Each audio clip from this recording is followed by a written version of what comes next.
خوای تعالی لقرآن پیروزا فرمی یا ایها الذين آمنوا لا يسخر قوم من قوم، هیچ قومه لهیچ قومێکی تر زیاتر نییە با کەس قەشمەری بە کەس نەکا، کەس قەشمەری بە کەس نەکا، کەس گاڵتە بە کەسی تر نەکا. عسى أن يكونوا خيرا منهم، ئەوەی وا تۆ بە کەمێزانی قەشمەری پێەکەی لەوانەیە ئەو لە تۆ باشتر بێ. ولا نساء من نساء، وهروها ئافرەتان. طبعا بۆیە خوای تعالی ئافرەت جیاکاتۆ خۆ لە بەشی یەکەمی ئاەتەکە ئافرەتشی بەرەکەوێ، بەس بۆ تەئکید ئەکا لەسەر ئافرەت دووبارە، چونکە ئافرەت ئەمە زۆرەکە. ئافرەتان خۆیان بە زۆر ئەزبە گەورە ئەزانن، خۆیان وا ئەزانن، خۆی ئەبینێت وا ئەزانێت لە خەڵکی تر جوانترە، بە هەندێک دیمەنی دەمچاو باڵا و جسم و لە شولاریان خۆیانیان لێ ئەگۆڕێ نازانن ئەوە بەس تەنها غاز تۆزێ غاز لە ناو ماڵە بڵاو بێتەوە لەگەڵ چرخەکەیە هەموو جوانیەکانی ئەڕۆ.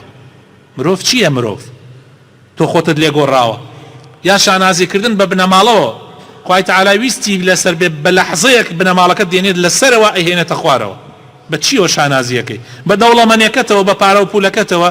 چەنەها خەڵک هەبوون خاوەن پارە و خاوەن دەسڵات و خاوەن مڵک خوای تعالی بە لەحظاتێک زەلیلی کردن، هیچی نەیەڵات. بە چیەوە شانازیەکەی؟ ولا نساء من نساء عسى أن يكن خيرا منهن، لەوانەیە ئەوانەی تۆ گاڵتەیان پێەکەی وەڵا مناڵی نییە، گوناحە، مناڵی نییە، ئەم خۆی خاوەن 4-5 مناڵە. خوای تعالی وا زەلیلێکا مناڵەکانی شەقی تێهەڵەدن دوای شانازی بە مناڵەکانی واکە، بەڵام ئەو مناڵانە دوای دەربەدەریەکەن بە خاوەنی ناکەن. خوای تعالی جاری وایە مناڵەکانی لێ ئەسێنێتەوە، ئەیدا بە ئەو ئەمەش ڕووی داوە. ئیتر خوای تعالی عقوبەکانی جۆرا و جۆرە کەس سەری لێ دەرناکە، هەر کەسێ و بە شێوازێ خوای تعالی سزای ئەدا. ئەمە سزای دنیا جگە لە سزای قیامەت. پێغەمبەری خوا صلی الله عليه وسلم ئەفەرمێ بحسب امرئ من الشر احتقاره أخاه المسلم، بس بۆ ئینسان شەڕانی بێ لای خوا، ئینسانێکی خراپەکار بێ، بەس تەنها ئەوەی کە مسلمانێک بەکەم بزانێ. لا حول ولا قوة إلا بالله.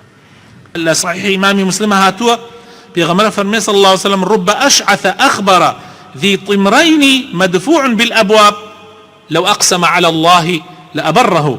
خەڵکانێک هەن لە هەژاری فەقیریە نایان پەرژێتە سەر شانەکردنی خۆیان، هەر ناتوان سەر شانەکەن، ناتوانن خۆیان بە جوانی بشۆرن، جلوبەرگەکەی 3-4 نەوعە لەبەر چاوت ئاوان، بەڵام لای خوا ئەوانە زۆر گەورن. سوێن لەسەر خوا بخۆن، خوای تعالی سوێنەکانیان ناشکێنێ. ئەوانە شوێنەیان زۆرە، قەت کەس بەکەم مەزانە. لەوانەیە خوا بەس بۆ تاقیکردنەوەی تۆ مەلایکەیەکی کردوێتە شکڵی پیاوێکی هەژار و ئافرەتێکی هەژار بێ بۆ لای تۆ، زۆر ئاگات لە خۆت بێ، کەم نییە. لەوانەیە بەس بەوە خوا بتخاتە جەهەنەمەوە، یعنی بەکەمی مەزانە. پێغەمبەری خوا صلی الله عليه وسلم دانیشتبوو لەگەڵ زەلامێکە کابرایە تێپەڕی، کابرایەکی بە هەیبەت و جلو هینی زۆر مەزبوط بوو، پیاوێکی یعنی دەوڵەمەند بوو.